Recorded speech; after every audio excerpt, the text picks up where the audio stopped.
Pada akhir abad ke-20, dunia berada di puncak ketegangan global.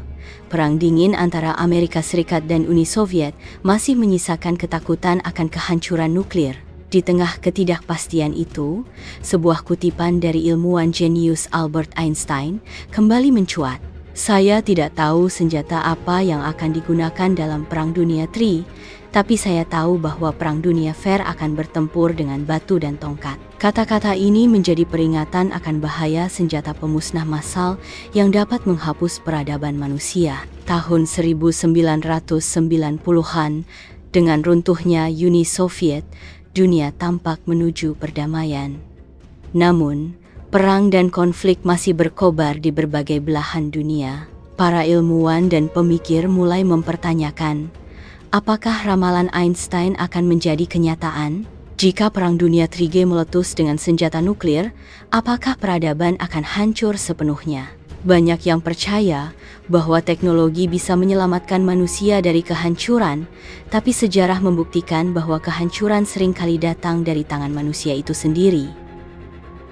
Memasuki dekade 1990-an, dunia menyaksikan perubahan besar dalam peta geopolitik. Runtuhnya Uni Soviet pada tahun 1991 menandai akhir dari Perang Dingin. Namun bukan berarti ancaman perang lenyap begitu saja.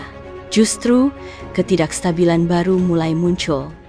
Di Timur Tengah, Perang Teluk tahun 2001 menjadi bukti bahwa konflik bersenjata tetap menjadi ancaman nyata. Amerika Serikat dan sekutunya menggempur Irak setelah invasi ke Kuwait. Perang ini memperlihatkan bagaimana teknologi militer semakin canggih dengan rudal-rudal pintar dan serangan udara presisi.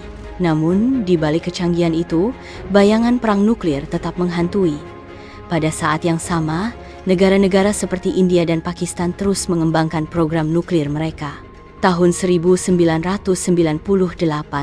kedua negara ini melakukan uji coba senjata nuklir, memicu ketakutan akan perang nuklir regional yang bisa membawa dampak global. Di sisi lain, dunia juga dihadapkan pada ketakutan baru, terorisme dan senjata biologis. Insiden gas sarin di kereta bawah tanah Tokyo tahun 1995 oleh sekte Aum Shinrikyo menjadi peringatan bahwa senjata pemusnah massal bukan hanya milik negara, tetapi juga bisa jatuh ke tangan kelompok ekstremis. Pada akhir abad ke-20, umat manusia masih berada di persimpangan jalan. Apakah kita akan belajar dari sejarah dan menghindari kehancuran, ataukah kita akan menuju realisasi ramalan Einstein?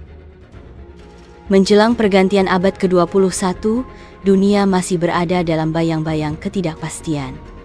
Perang dingin memang berakhir, tetapi ketegangan baru terus bermunculan.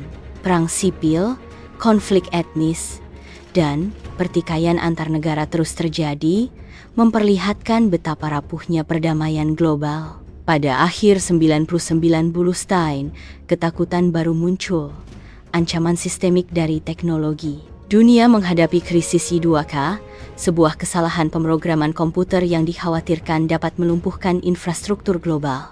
Bank, perusahaan energi, sistem pertahanan, bahkan senjata nuklir dikabarkan rentan terhadap malfungsi akibat kegagalan sistem komputer dalam mengenali pergantian tahun dari 1919 ke 2000. Kekhawatiran ini memperlihatkan betapa manusia kini sangat bergantung pada teknologi dan betapa rentannya peradaban jika sistem ini runtuh. Sementara itu, ketegangan militer terus meningkat.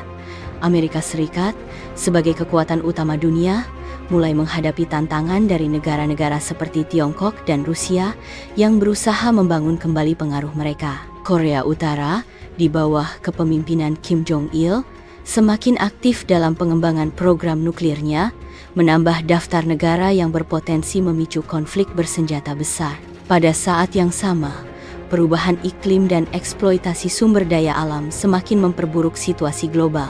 Kekeringan, kelaparan, dan bencana alam mulai memperlihatkan efek destruktifnya, memperkuat prediksi bahwa jika manusia terus menghancurkan planet ini, maka kehancuran bisa datang bukan hanya dari perang, tetapi juga dari alam itu sendiri. Di akhir abad ke-20, umat manusia berdiri di titik kritis. Ramalan Einstein semakin terasa relevan bukan hanya karena ancaman perang nuklir, tetapi juga karena ketidakmampuan manusia mengendalikan kekuatan yang diciptakannya sendiri. Jika Perang Dunia III benar-benar pecah, apakah dunia masih bisa pulih? Ataukah, seperti yang Einstein katakan, manusia akan kembali bertarung dengan batu dan tongkat?